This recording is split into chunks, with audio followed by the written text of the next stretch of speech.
கராமத்தாகும் பரிநோய்க்கு மருந்துமாகும்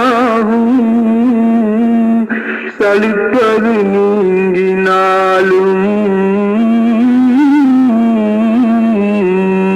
ஜெம்பேறு கல்பு வேறும்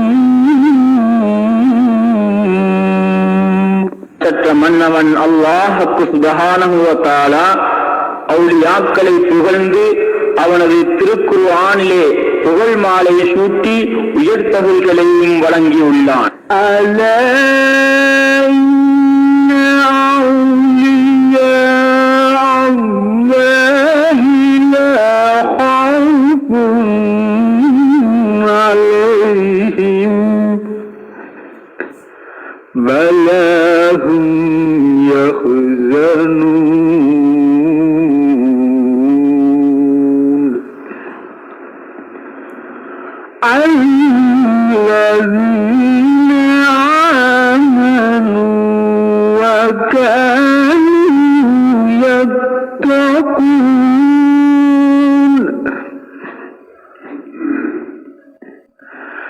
لهم البشرى في الحياة الدنيا وفي الآخرة. இறைநேச செல்வர்கள் பயப்படவும் மாட்டார்கள், கவலைப்படவும் மாட்டார்கள். அவர்கள் இணையில்லா இறைவனை நம்பி ஈமான் கொண்டு பரிபூரணத்துவம் பெற்றவர்கள். மேலும் மாண்புமிகு மன்னவனான அல்லாஹ்வுக்கு சுப்ஹானஹு வ தஆலாவை அஞ்சி வாழக்கூடியவர்களும் ஆவார்கள்.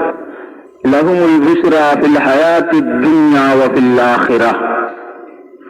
அவர்களுக்கு இருலோக வாழ்விலும் சுப செய்திகள் உண்டு என அவுலியாக்களை புகழ்ந்து அல்லாஹ்வுக்கு சுப்ஹானஹு வ தஆலா தித்திக்கும் திருமறையின் கண் குறிப்பிட்டு காட்டுகின்றான். அவர்கள் அல்லாஹ்வை நினைத்திருக்கும் போது அவர்களது எண்ணமே அல்லாஹ்வின் நினைப்பாகவும் அவர்களது பார்வை அல்லாஹ்வின் பார்வையாகவும் அவர்களின் ஒவ்வொரு செயலும் அல்லாஹ்வாகவே இயங்குகின்றன. இதுதான் இஸ்லாத்தின் ஈரிணையற்ற பரிபூர்ண இறை நம்பிக்கையின் இலட்சியமாகும். மேற்கூறிய ஆயத்துக்கிணங்க ஆலிம் சாஹிப் அப்பா அவர்களை புகழ்ந்து படிக்கும் பைத்துகளின் சில அடிகளை இங்கே நீங்கள் கேட்கலாம்.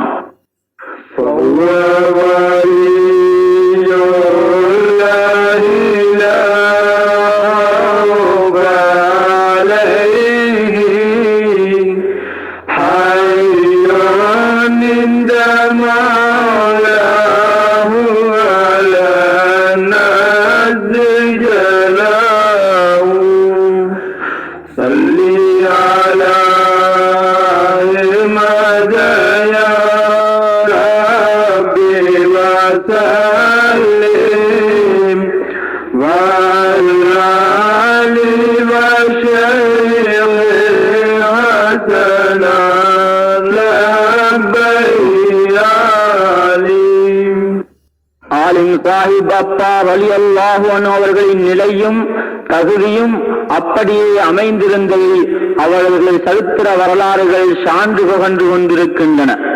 ரசூல் நாயகம் முஹம்மது ஸல்லல்லாஹு அலைஹி வஸல்லம் அவர்கள் கூறுகிறார்கள், மன் காஃபல்லாஹ காஃபலஹு குல்லு ஷைஇன் வமன் லம் யகஃப் யகூஃபுஹு குல்லு ஷைஇன்.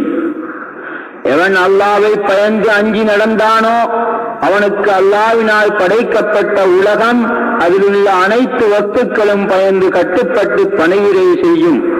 அதேவேளை அல்லாஹ்வுக்கு பயப்படாதவன் அல்லாஹ்வின் அனைத்து படைப்பினங்களுக்கும் பயந்து வாழ வேண்டிய நிலைமை ஏற்படும். மேற்கூறிய நாயக வாக்குகளுக்கிணங்க ஆலிம் சாஹிப் அப்பா ஒலியுல்லாஹ் ரலியல்லாஹு அன்ஹு அவர்களுக்கு 4 ஜின்கள் வசப்படுத்தி கொடுக்கப்பட்டிருப்பதை பைத்துகளின் மூலம் இங்கே நீங்கள் இப்போது கேட்கலாம்.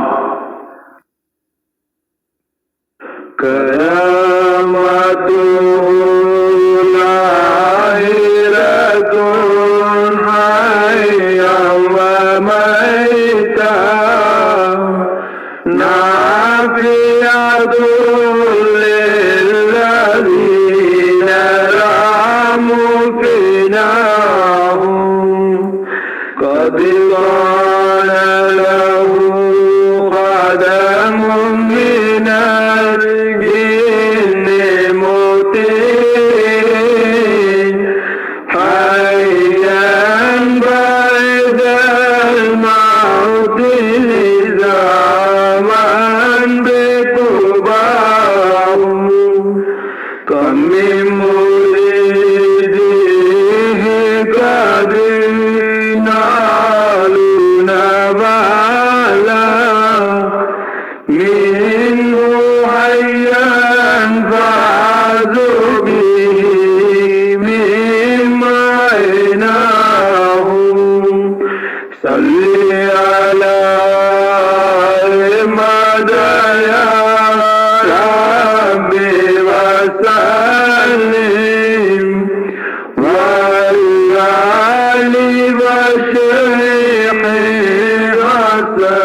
இன்றைய பைத்தில் எழுதுகிற அஷேக் இஸ்மாயில் பர்பலி ரலியல்லாஹு அவர்கள் ஆலிம் சாஹிப் அப்பா வலியுல்லாஹ் ரலியல்லாஹு அவர்களின் மரணத்தின் பின் ஜின்கள் இருப்பதை சோதித்த பின்னே இப்பைத்தில் ஜின்களை பற்றி கூறும் சில அடிகளை எழுதினதாக சரித்திர வரலாறுகள் சார்ந்து பாருகின்றன. அதில் இரு ஜின்கள் பாதல் மோத்தி ஆலிம் சாஹிப் அப்பா வலியுல்லாஹ் ரலியல்லாஹு அவர்களின் மரணத்தின் பின்பும் ஹயாத்துடன் இருந்த வேளை கட்டுப்பட்டு பணிவிடை செய்து வந்ததை போன்று லிசாமும் பிகுபாஹு அவர்களது அடக்கஸ்தலத்தை மரணித்த பின்பும் பற்றி பிடித்து கட்டுப்பட்டு பணிவிடை செய்து வருகின்றன. அதேபோல் அவர்களது சங்கையான கராமத் மூலம் அவர்களை ராமுபினாகு அவர்களது மக்பராவை ஜியாரத்தை நாடி விரும்பி வருபவர்களுக்கு பிரயோஜனமான முறையில் அல்லாஹ் அவர்களின் நாட்ட வேட்டங்களை நிறைவேற்றி கொடுக்கின்றான். ஹையன் உயிரோடும் ஒமைத்தன் அவர்களது மரணத்தின் பின்பும் அவர்களது கராமத்தனும் அற்புத காரண காரியங்கள் நிகழ்ந்து கொண்டே இருக்கின்றன என்பது நாடறிந்த உண்மை. அவர்களது கராமத்துகளும் உபதேசங்களும் ஏட்டில் அடங்காதவை. எனினும் சிலதை குறிப்பிடுவது இங்கே பொருத்தமாகும். நபிமார்களுக்கு மார்க்கத்தை பரப்புவதற்கு மோஜிசத் எனும் அற்புத காரணங்களை கொடுத்திருந்த அல்லாஹ் வலிமார்களுக்கு கராமத் எனும் அற்புத காரண காட்சிகளை காட்டி மக்களை சன்மார்க்கத்தில் அடைக்கும்படியான தகுதியை அல்லாஹ் கொடுத்திருந்தான். ஆலிம் சாஹிப் அப்பா அவர்கள் தனது நிலைமையை ஹாலை மறைத்தே வைத்திருந்தார்கள். அல்லாஹ் அவர்களின் சிறப்பான ஹாலை நிலைமையை வெளியாக்கி மக்களுக்கு பிரயோஜனம் செய்ய நாடிய போது கராமத் எனும் அற்புதங்களை வெளிப்படுத்தினான்.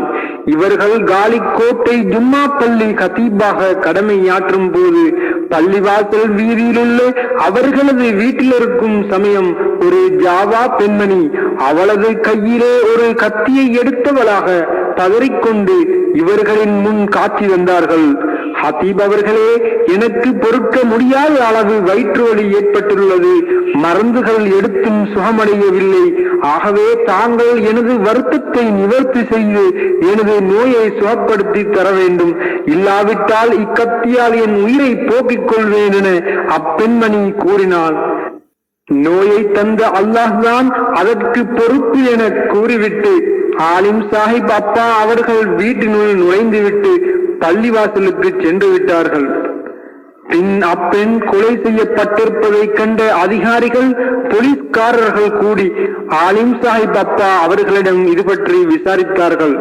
அப்பொழுது ஜலாலியத்தேனும் தீவிர சக்தி சுடர் வெளிப்பட்ட நிலையில் நீங்கள் அவளிடமே கேளுங்கள் என கூறினார்கள். திரும்ப ஆலிம் சாஹிப் அப்பாவிடம் வினவிய போது அனைவரும் கூடியிருக்கும் அவ்வேளை, ஏ பெண்ணே, அல்லாஹ்வின் உதவி கொண்டு உன்னை கொலை செய்த உண்மையை வெளிப்படுத்தி பதில் சொல்லும் என கேட்டவுடன் பெண்ணே அப்பிரேதம் மரணித்த நிலையிலிருந்து உயிர் பெற்றெழுந்து பேச ஆரம்பித்தது. எனக்கு ஏற்பட்ட வயிற்று வலி பொறுக்க முடியாமல் என் புருஷனின் கத்தியை கொண்டு நானே என் கழுத்தை அறுத்துக் கொண்டேன் என்று தெளிவாய் பதிலுரைத்தது. கழுத்துடல் வேறான பின்பு கண்வேறு